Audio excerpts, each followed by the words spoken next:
আৰু SIT, STI সংক্ৰমণ ৰোগী আৰু ৰোগীক সমাজত ঘূৰাই অনাৰ প্ৰচেষ্টা, HIV ৰোগীক সন্মান আৰু সামাজিক সহযোগ, এই গোটেই বিষয়ৰ ওপৰত 2 মাহ জোৰা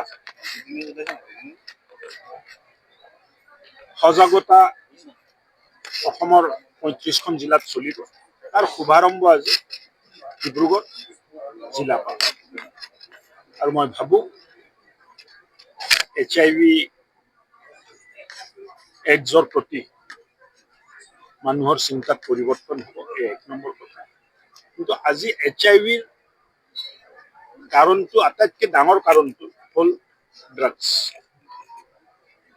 এই ড্ৰাগছ জাতীয় নিচাই আমাৰ নৱপ্ৰজন্মৰ ল'ৰা ছোৱালীৰ জীৱনটো ধ্বংস কৰিছে। আৰু আজি মই মঞ্চৰ পৰা আহ্বান জনাইছোঁ যে সামাজিক দায়বদ্ধতা আমি সকলোৱে ল'ব লাগিব। আমাৰ সকলোৰে দায়িত্ব আছে। চৰকাৰে অকলে ড্ৰাগ এবিউজটো বন্ধ কৰিব নোৱাৰে। মুখ্যমন্ত্ৰী ডাঙৰীয়াৰ নেতৃত্বত ডেইলি ড্ৰাগছ ধৰাত পৰি আছে।